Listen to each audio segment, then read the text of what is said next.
श्रीराम. नमस्कार. एक प्रश्न असा आला होता की करिअरच्या दृष्टीने कारक या नात्याने रवीचं महत्व काय आणि का असतं, का रवीला कारक मानतात करिअरचा किंवा व्यवसाय नोकरी व्यवसायाचा विशेष करून. अगेन, मला कल्पना आहे की मला ज्या वेळेला तुम्ही प्रश्न विचारता तेव्हा तुम्हाला काहीतरी एक वेगळा पर्स्पेक्टिव्ह मिळेल. ह्या अँगलने तुम्ही हा प्रश्न विचारला असणार असं गृहीत धरून मी तुम्हाला एक वेगळा पर्स्पेक्टिव्ह देतो ह्या विषयाचा. ओके. सो त्यामुळे हे जे मी आता पुढे एक्सप्लेन करणार आहे ते तुम्हाला कुठल्या ग्रंथात नाही सापडणार. पण लेक्चर व्हिडिओ सुरू करण्यापूर्वी एक विनंती की हा जर व्हिडिओ आवडला तर आवर्जून लाईक करा, तुमच्या कमेंट करा, शेअर करा इतरांशी आणि चॅनलही सबस्क्राईब करा. कारण असेच अभ्यास प्रधान व्हिडिओज मला आवडतील करायला. आता मूळ मुद्द्याकडे, की ज्योतिषशास्त्रामध्ये रवीला अग्नितत्वाचा किंवा विशेष करून तेज तत्वाचा सिंबॉलिक ग्रह मानलेला आहे. ओके. आता हे अग्नितत्व असतं मुळात. अग्नी किंवा आग किंवा जिथे जिथे म्हणून काही चेतना आहे, स्फुरण आहे, तिथे तिथे मुळात आधी शक्तीचं कार्य चालू असतं हे लक्षात घ्या. लाकूड जळतं कारण लाकडामध्ये इंधन असतं ते जळण्यासाठी. राख जळत नाही. राखेवर जर तुम्ही तेल तूप ओतलत आणि पेटवलत तर कदाचित राख जळेल. पण लाकडामध्ये मुळात इंधन असतं, शक्ती असते. जे शक्ती हे अग्नितत्वाचं व्यवच्छेदक लक्षण आहे. ती असते म्हणून अग्नितत्व हे शक्ती दाखवतं किंवा तिथे काही ऊर्जा दिसून येते तुम्हाला. आता ही ऊर्जा ही किंवा शक्ती म्हणजे काय? तर कुठल्याही गोष्टीतलं किंवा वस्तूतलं किंवा इव्हन व्यक्तीमधलं, प्राण्यामधलं अंगभूत सामर्थ्य, अंगभूत तेज, अंगभूत ऊर्जा म्हणजे शक्ती. आपण म्हणतो तू खूप शक्तिमान आहेस, त्यावेळेला आपण त्यातल्या फिजिकल शक्तीचा, फिजिकल ऊर्जेचा उल्लेख करत असतो. आपण म्हणतो ह्याच्यात अतिशय मानसिक शक्ती खूप जास्त आहे, तेव्हा मनाकडे बघत असतो. पण शेवटी शक्तीचेच ते प्रकार आहेत, बरोबर. आता ह्या अग्नितत्वाचा प्रधान, तेज तत्वाचा प्रधान सिंबॉलिक ग्रह आहे रवी. हा रवी स्वयंप्रकाशित तारा आहे. त्याला तेजाळण्यासाठी दुसऱ्या कुणाच्या शक्तीची गरज लागत नाहीये. त्याच्या अंगातली जी शक्ती आहे त्याच्याच आधारे तो तळपतोय, तेजाळतोय, बरोबर.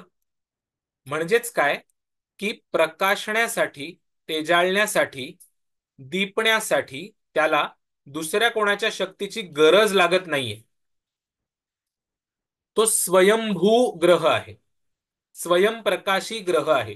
ज्योतिषाच्या भाषेत ग्रह, खगोलशास्त्राच्या भाषेत तारा, पण तो स्वयंभू आहे, बरोबर. कुठल्याही, आता स्वयंभू म्हटल्यानंतर त्याच्याकडे उसणं काही नाहीये हे लक्षात घ्या. त्यामुळे एका अर्थी आपण म्हणतो ना कुठल्याही ओरिजिनॅलिटीचा कारक रवी आहे, ते ह्याचसाठी की त्याच्या आतनच ते येतं, त्याला ओरिजिनल येतो, तो कॉपी नाहीये कोणाची. येते लक्षात. आता ही ओरिजिनॅलिटी कोणाकडे येते हो? एखादं ओरिजिनल कार्य की बाबा पेंटिंग अशा पद्धतीने करायचंय याची ओरिजिनल जाण त्या पेंटरमध्ये आली. मग त्याच्या सारखं पेंटिंग 10 जणांनी कॉपी केलं पुढे, किंवा एखादा विचार, एखाद्या प्रकारची आचार प्रणाली, ही ओरिजिनली कोण पुटफोर्थ करतं पुढे?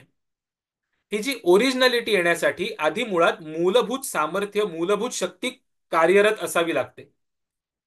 हे जे कुठल्याही गोष्टीचं रूट आहे, फंडामेंटल नेचर आहे किंवा इसेन्स आहे किंवा ओरिजिनल अस्तित्व आहे, हे ज्योतिषशास्त्रामध्ये रवी दाखवत असतो. आता म्हणूनच आपण म्हणतो की एखाद्या व्यक्तीमध्ये कुठल्या क्षमता आहेत, एखाद्या व्यक्तीच्या स्ट्रेंथ्स काय आहेत, एखाद्या व्यक्तीची बलस्थानं काय आहेत, हे ज्या वेळेला आपल्याला बघायची पाळी येते तेव्हा कुंडलीमध्ये रवीची स्थिती पहा हे असं ज्योतिषी लोक बरेच जण सांगतात. आता गमतीचा भाग बघा, की पूर्वीच्या काळी जी व्यवसाय प्रणाली होती त्याची विभागणी गुणकर्म विभागशः अशा पद्धतीने झाली होती. त्याला वर्ण म्हणायचे, की व्यक्तीच्या अंगामध्ये कुठले गुण इनहरंटली आहेत, बाय बर्थ आहेत, बाय नेचर आहेत, आणि त्या गुणांच्या आधारे व्यक्ती कर्म काय करू शकते किंवा काय करेल. की एखाद्या व्यक्तीच्या अंगी बेसिकलीच ती कलासक्तच असते. तिला सर्जन बनवली तर तो सर्जन सर्जन सर्जरी करता करता कलात्मकरित्या करेल, कारण ती कला सुप्त राहणार नाही अंगातली. एखाद्या व्यक्तीच्या अंगी मूलतःच असे गुण असतील की जे सैनिक म्हणून कर्म करायला त्याला पोषक नाही, तर अशा व्यक्तीला बाय एज्युकेशन जरी तुम्ही सैनिक बनवलं तरी ते कर्म करताना कदाचित नेचरमुळे त्याच्या अडचणी येऊ शकतात. म्हणून आपल्याकडे शास्त्रकारांनी हे सांगितलेलं आहे की व्यक्तीला कर्म निवडून देताना त्यातले गुण काय आहेत आणि त्याच्या मूलभूत वृत्ती काय कशा आहेत, त्याच्या इन्हरंट कॅपॅसिटीज आणि कॅपॅबिलिटीज काय आहेत ह्याचा विचार करून करिअरची शाखा निवडा. आणि here lies the importance of कारकत्व. ज्योतिषशास्त्राच्या काही काही पद्धतींमध्ये ग्रहांच्या कारकत्वाला गौण महत्व दिलं जातं. की एखाद्याबद्दल करिअर निवडायचं असं धरून चाला, तर दशमस्थानाच्या अनालिसिस फार तर फार धनस्थानाचा लग्नस्थानाच्या अनालिसिस पुरतच ते मर्यादित राहतं. रवीचा कारक म्हणून प्राधान्याने विचार त्यात केला जात नाही. भारतीय परंपराशास्त्रामध्ये रवीला करिअरचा कारक म्हणण्याचं कारण हेच आहे किंवा कर्माचा कारक म्हणण्याचं कारण हेच आहे की ते कर्म जे व्यवसायाच्या अँगलनी आपण बघितलं किंवा उपजीविकेचं साधन ह्या अँगलनी जर आपण बघितलं, सो कॉल्ड करिअर ह्या अँगलनी जर आपण बघितलं, तर ते it is not is it not better की ते तुमच्या अंगभूत कॅपॅसिटी आणि कॅपॅबिलिटीशी कनेक्टेड असेल. जर एखाद्या व्यक्तीच्या अंगातल्या कॅपॅसिटी आणि कॅपॅबिलिटीशी जर ते कनेक्टेड असेल तर व्यक्ती ते कर्म अधिक सहज प्रकारे करेल. त्याचप्रमाणे त्यात अधिक इन्व्हॉल्वमेंट घेऊ शकते आणि यश मिळण्याची कॅपॅसिटी क्षमता त्यामुळे वाढते. ही क्षमता अंगभूत कॅपॅसिटी जर रवी दाखवतोय तर करिअरच्या दृष्टीने रवीचा विचार कारक म्हणून हा केला गेलाच पाहिजे.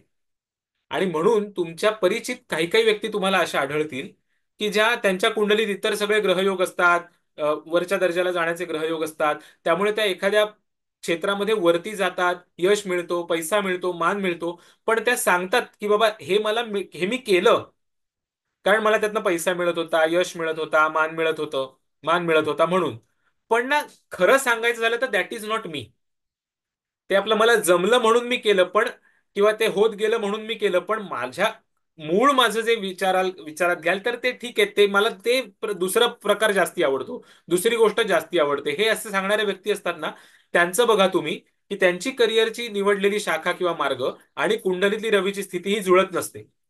याउलट अशा व्यक्ती बघा की ज्या म्हणतात की नाही, मी ह्या करिअरमध्ये होतो आणि मला तिथेच जायचं होतं आणि मी तेच केलं आणि त्यातच मला I am happy, I am contented, मी समाधानी आहे. त्यांनी उपजीविका म्हणून निवडलेला कर्ममार्ग आणि त्यांच्या कुंडलीतली रवीची स्थिती ही कायम जुळत असते. अभ्यास करून बघा तुम्ही. कारण व्यक्तीच्या अंगीची ही जी कुवत आणि तेजाळण्याची जी नॅचरल कॅपॅसिटी आहे, हे स्वयंप्रकाशी तारा असलेला रवी ग्रह दाखवतो. आणि त्यामुळे कर्म या अर्थाने करिअर जर आपण बघितलं तर त्या करिअरचा कारक ग्रह म्हणून रवीला विचारात घेतला जातो. आणि तुम्ही तो विचारात घेतलाच पाहिजे. यासाठी हा व्हिडिओ बनवत आहे. तर ज्यांना ज्यांना असे काही युनिक प्रश्न पडतील त्यांनी ते आवर्जून विचारा. हा व्हिडिओ आवडला असेल तर पुन्हा एकदा शेअर करा, चॅनल सबस्क्राईब करा आणि इतरांशीही ह्या गोष्टी सगळ्या शेअर करा. Thank you so much. श्रीराम.